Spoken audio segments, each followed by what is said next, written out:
삶의 기적을 일으키는 30분 예배를 시작하도록 하겠습니다. 하나님께서 오늘 우리에게 주신 말씀은 여호수아 5장 1절에서 3절의 말씀입니다. 이 말씀 제가 봉독하도록 하겠습니다. 요단 서쪽의 아모리 사람의 모든 왕들과 해변의 가나안 사람의 모든 왕들이 여호와께서 요단물을 이스라엘 자손들 앞에서 말리시고 우리를 건너게 하셨음을 듣고 마음이 녹았고 이스라엘 자손들 때문에 정신을 잃었더라. 그때에 여호와께서 여호수아에게 이르시되 너는 부싯돌로 칼을 만들어 이스라엘 자손들에게 다시 할례를 행하라 하시니 여호수아가 부싯돌로 칼을 만들어 할례산에서 이스라엘 자손들에게 할례를 행하니라. 아멘. 오늘도 이 시간 우리 사랑하신 하나님 우리에게 말씀하실 때 하나님의 말씀을 듣기 전에 잠시 기도하는 시간 갖도록 하겠습니다. 좋으신 하나님, 오늘도 친히 저희를 찾아오셔서 저에게 말씀해 주시니 감사합니다. 하나님 아버지, 오늘도 하나님이 저에게 말씀하실 때 우리의 영의 길을 열어주셔서 하나님 주신 그 말씀들이 들려지게 하시고 우리의 마음의 문을 활짝 열어주셔서 그 말씀들이 우리 마음속 깊숙이 뿌리내리고 믿어짐으로 인해서 하나님의 말씀에 순종하는 저희 모두가 될 수 있도록 역사해 주옵소서. 언제나 우리를 사랑하신 하나님, 그 하나님의 크신 능력과 사랑이 우리와 함께 하심으로 인해서 그 능력을 마음껏 체험하는 저희가 될 수 있도록 은혜 베풀어 주옵소서. 예수님의 이름으로 감사하며 기도드리옵나이다. 아멘. 어제도 하나님께서 우리에게 말씀해 주셨다시피 지금 이스라엘 백성들이 출애굽한 지 드디어 40년 만에 요단강을 건너서 가나안 땅에 들어가게 됐는데 그 과정이 결코 순탄한 과정은 아니었다는 거예요. 요단강을 건너가야 되는데 요단강이 1년 중 가장 많이 물이 흐르는 시기예요. 요단강물의 깊이도 깊고 폭도 넓고 또 물이 많기 때문에 물살도 엄청나게 세다는 거예요. 도저히 자신들의 힘과 능력으로 그 요단강을 건너갈 수 없어요. 그래서 절망할 수밖에 없는 그런 상황입니다. 그런데 하나님이 그들에게 약속하셨기 때문에 약속하신 하나님이 능력으로 역사하셨어. 요단강이 그렇게 1년 중 가장 많이 물이 흐르던 그 요단강이 갈라지고 그 엄청나게 물이 많던 그 요단강 중간을 사막처럼 많은 땅으로 건너가는 놀라운 기적을 체험하더라는. 그렇게 이스라엘 백성들이 1년 중 가장 많이 물이 흐르던 그 요단강을 하나님의 하신 기적을 통해서 맨 땅으로 건넜다는 소식을 가나안 땅 백성들이 듣게 되고 마음이 녹았고 정신을 잃었어요. 완전히 공포와 두려움에 쌓여서 이스라엘 백성과 싸울 그런 용기를 못 내는 거예요. 의욕을 상실한 거예요. 완전히 절망 상태예요. 그렇게 가나안 땅 백성들은 절망 상태고 그 상황에서 이스라엘 백성들은 자신들과 함께 하신 하나님의 놀라운 기적을 체험했기 때문에 사기가 엄청나게 높다는 거예요. 따라서 지금 이 시기야말로 바로 그냥 이스라엘 백성들이 가나안 땅 그 백성들 향해서 소리만 질러도 그들이 두려워서 도망갈 수 있는 그런 시기이기 때문에 그대로 이제 전진해서 이 가나안 땅을 정복해야 될 아주 절호의 시기예요. 절호의 기회가 온 겁니다.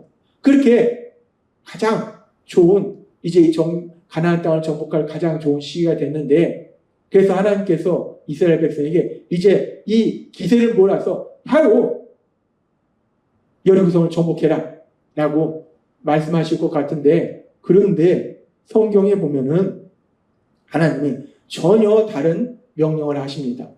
그렇게 이스라엘 백성들이 가나안 땅을 하나님의 하신 기적을 통해서 들어가게 되고 그래서 그 땅 백성들이 마음이 높고 정신을 잃은 그 상태에서 절망해서 이스라엘 백성과 싸우고자 하는 그런 의욕도 다 상실한 그 상황에서 하나님은 여호수아 5장 2절에서 이렇게 말씀합니다.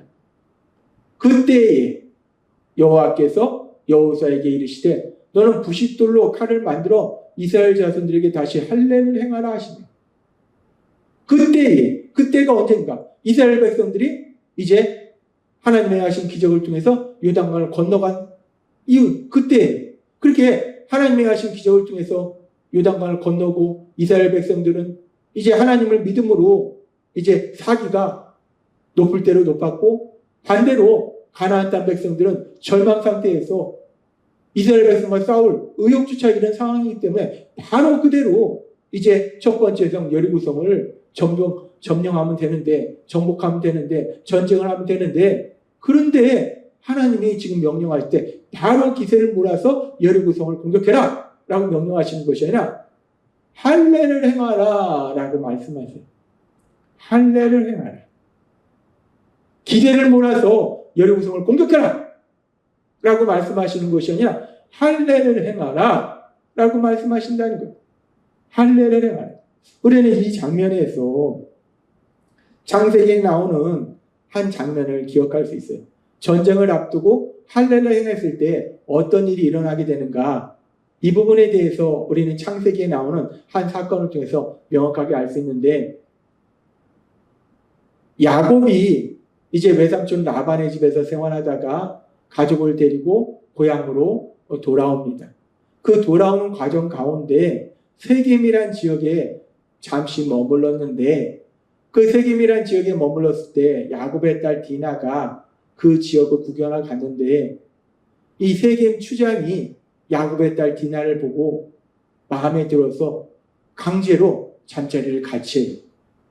그래서 이 일로 인해서 야곱뿐만 아니라 야곱의 아들들이 엄청나게 분노합니다. 그런데 이 세겜 추장과 그 아버지가 야곱과 그 아들들에게 와요. 그러면서 자기들이, 이 세겜 추장이 이 디나를 좋아하니까 결혼하게 해달라, 결혼만 하게 해주면 우리가 뭐든지 다 하겠다 라고 얘기합니다. 이랬을 때 야곱의 아들들이 이 세겜의 추장과 그 아버지 하몰을 속여요. 그래서 뭐라고 얘기하냐면, 우리는 하나님께 속한 백성이고 할례를 받은 백성이기 때문에 너희도 우리처럼 할례를 하면 그러면 디나와 결혼하게 해주겠다 라고 얘기를 해요. 그래서 이야기를 듣고 이제 세겜의 추장과 그 아버지 하몰이 자기가 살고 있는 지역으로 와서, 우리가 그 야곱 이 사람이 이 집안이 대단한데 우리가 이 집안과 소통하면, 서로 관계를 맺으면 우리한테도 이익이니까 우리 모두 할례를 하자. 할례를 하면 그 딸을 이 추장한테 주고 뿐만 아니라 그 백성들이 또 우리가 좋은 관계를 유지한다고 하니까 우리가 다 할례를 받자라고 얘기해서 이 세겜 지역의 모든 남자들이 다 할례를 받아요. 그래서 그들이 할례를 받았는데, 그리고 성경은 뭐라고 말씀하냐면 창세기 34장 24절과 25절은 이렇게 말씀합니다. 성문으로 출입하는 모든 자가 하몰과 그의 아들 세겜의 말을 듣고 성문으로 출입하는 그 모든 남자가 할례를 받으며, 즉 이 세겜 지역에 있는 모든 남자들이 다 할례를 받았어요. 제3일에 할례를 받은 지 3일이 되는 날에 아직 그들이 아파할 때, 그들이 고통스러워할 때에 야곱의 두 아들 디나의 오라버니 시므온과 레이가 각기 칼을 가지고 가서 몰래 그 성읍을 기습하여 그 모든 남자를 죽이고, 지금 이 장면에 보니까 세겜 지역의 모든 남자들이 할례를 받고 3일째 되는 날 극심한 고통 속에 시달리고 있을 때에 야곱의 두 아들 시몬과 레이가 쳐들어가서 그대로 그들을 다 죽여버리더라. 할례를 받아서 그들이 고통 속에서 도저히 방어할 힘이 없는 거예요. 능력이 없는 거예요. 그럴 때 그들을 공격해서 그들을 몰살시키더라는 거예요. 우리가 이 장면을 기억하면 지금 이스라엘 백성들이 요단강을 건너서 가나안 땅에 드디어 들어왔어요. 그리고 그 앞에는 여리고성이 있어요. 여리고성 백성들과 군사들이 있어요. 그래서 이제 그 여리고성 군사들과 이스라엘 군사들이 전쟁을 해야 되는데, 그런데 바로 앞에 여리고성 군사들이 지키고 있는데, 그런데 그 앞에서 지금 이스라엘 백성들에게 하나님이 무엇을 하라고 말씀하십니까? 전쟁을 앞두고 군사를 정비하고 무기를 수리하라고 말씀하시는 것이 아니라 할례를 행하라 라고 말씀하신다는 거예요. 우리가 창세기의 사건을 보면은 지금 여리고성을 바로 앞에 두고 요단강을 건너와서 이제 가나안 땅에 들어온 그들이 할례를 다 행한다면, 남자들이 할례를 행하면 여리고성 군사들이 그 시기를 노려서 이 이스라엘 백성을 공격하면 이스라엘 백성들이 그냥 그대로 패배할 수밖에 없는 거예요. 무방비 상태인 거예요. 그런데 하나님은 지금 이 시기에 할례를 행하라라고 말씀합니다. 할례를 할 것 같으면 요단강물이 엄청나게 흐르는 시기이기 때문에 요단강 건너기 전에 했으면 여리고성 백성 군사들이 요단강을 건너와서 공격하기는 힘들어요. 그러니까 요단강을 건너기 전에 할례를 행하라 라고 말씀하셨으면 좀 이해가 되는데 이제 막상 요단강을 건너와서 바로 앞에 여리고성이 있는데 그들이 정복해야 돼. 전쟁해야 될 그 적들이 있는데 그 앞에서 할례를 행하라는 거예요. 그 얘기는 이스라엘 백성이 무방비 상태가 되는 거예요. 물론 이스라엘 백성들은 자신들의 힘과 능력으로 이 땅의 백성들과 싸울 거라고 생각하지는 않았어요. 하나님이 도와주신다고 믿었어요. 그래서 사기가 높았던 거예요. 그런데 그렇다 치더라도 지금 이 상황 속에서 바로 앞에 여리고성이 있고 그 군사들이 지금 이스라엘 백성들과 전쟁하기 위해서 준비하고 있는데 그런데 그 앞에서 할례를 하면서 무방비 상태가 되라. 너무나 황당한 명령인 거예요. 너무나 이상한 명령인 거예요. 그런데 성경은 이렇게 말씀합니다. 여호수아 5장 3절 말씀. 여호수아가 부싯돌로 칼을 만들어 할례산에서 이스라엘 자손들에게 할례를 행하니라. 여호수아가 부싯돌로 칼을 만들어 할례산에서 이스라엘 자손들에게 할례를 행하니라. 놀라운 말씀입니다. 물론 이스라엘 백성들이 자신들의 힘과 능력으로 가나안 땅의 백성들을 물리치고 그 땅을 차지할 거라고 생각하지는 않았어요. 요단강을 가르시는 기적을 행하신 하나님이 그들을 도와주실 거라는 걸 믿었어요. 그러나 그렇다 치더라도 지금 이스라엘 백성들이 바로 앞에 여리고성이 있는데 그 군사들이 전쟁을 하러 기다리고 있는데 그 앞에서 할례를 행하면 이제 완전히 전쟁이 무방비 상태이기 때문에 그들이 공격하면 도저히 방어할 힘이 없다는 거예요.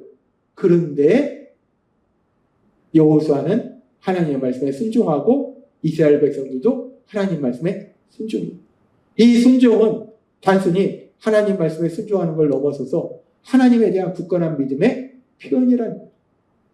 야고보서는 말씀합니다. 믿음은 행함과 함께 온전해진다라고 말씀합니다. 하나님을 믿는 믿음, 하나님이 그들을 지켜주시고 그들에게 가나안 땅을 정복하게 하신다는 그 믿음을 그들은 순종이라는 행함을 통해서 나타낸 거예요. 그리고 우리가 알다시피 그들이 할례를 행해서 전쟁의 무방비 상태였는데 그럼에도 불구하고 여리고성 군사들은 그들을 공격하지 않습니다. 그리고 오히려 이제 이 이스라엘 백성들이 여리고성을 점령하는 놀라운 역사가 일어나더라는 거예요. 우리는 오늘 말씀을 통해서 하나님이 행하시는 그 놀라운 역사 속에서 믿음의 사람들이 무엇을 해야 되는지를 다시 한번 명확하게 알 수 있어요. 지금 하나님께서 엄청난 역사를 행하시면서 이스라엘 백성에게 하신 말씀은 도저히 이해할 수 없는 말씀이에요. 상식적으로 이해할 수 없는 말씀이에요. 전쟁을 앞두고 바로 앞에 적군이 있는데 할례를 행함으로 해서 무방비 상태가 되라 라는 건 도저히 이해할 수 없는 말씀이에요. 이사야서의 말씀처럼 하나님의 생각은 우리 생각과 다르고 하나님의 길은 우리 길과 달라서 하나님의 생각은 우리 길 생각보다 높다는 거예요. 도저히 우리가 생각할 수 하는 것과 다르다는 거예요. 그래서 우리가 이해할 수 없다는 거예요. 그럼에도 불구하고 하나님을 믿는 믿음은 그 하나님의 말씀에 순종케 하고 순종할 때 하나님이 하신 놀라운 역사를 체험하게 된다. 하나님은 오늘 우리에게 말씀합니다. 이스라엘 백성들이 드디어 요단강을 건너서 가나안 땅에 들어갔는데 전쟁을 앞두고 바로 적군이 앞에 있는데 할례를 행함으로 해서 무방비 상태가 되라 라고 하나님이 명령하셨지만 그 말씀에 순종했을 때 하나님의 하신 놀라운 역사를 체험하듯이 우리가 예수님을 구주와 주님으로 믿음으로 인해서 하나님의 아들과 딸로 이 땅을 살아갈 때에 우리 앞에 하나님이 주신 말씀들이 때로는 우리 상식으로 우리가 이해할 수 없는 그런 말씀을 하실지라도 우리가 그 말씀에 순종할 때 하나님의 하신 놀라운 역사가 우리 삶 속에 풍성하게 일어나야 될 걸 믿습니다. 그런데 내 힘과 내 의지로는 순종할 수 없어요. 그래서 우리 안에 성령 하나님을 보내주셔서 우리가 하나님 말씀에 순종하도록 도와주실 때 순종의 삶을 통해서 하나님의 하신 놀라운 역사를 체험하시는 여러분이 되시길 주님의 이름으로 축원합니다. 기도하겠습니다. 하나님 아버지 감사합니다. 오늘도 주신 말씀처럼 도저히 상식적으로 이해할 수 없는 하나님의 명령임에도 불구하고 여호수아와 이스라엘 백성들이 순종할 때 하나님의 하신 그 놀라운 역사를 체험하듯이 우리가 이 땅 살아갈 때 하나님의 생각은 우리 생각보다 높기 때문에 우리가 하나님의 말씀을 이해할 수 없을 때도 있습니다. 그럼에도 불구하고 하나님의 말씀에 순종함으로 인해서 하나님의 하신 그 놀라운 역사를 풍성히 체험하는 저희 모두가 될 수 있도록 은혜 베풀어 주옵소서. 예수님의 이름으로 감사하며 기도드리옵나이다. 아멘. 이 시간 우리를 사랑하시는 하나님, 그 하나님 주신 말씀을 묵상하면서 조용히 기도하는 시간 갖도록 하겠습니다.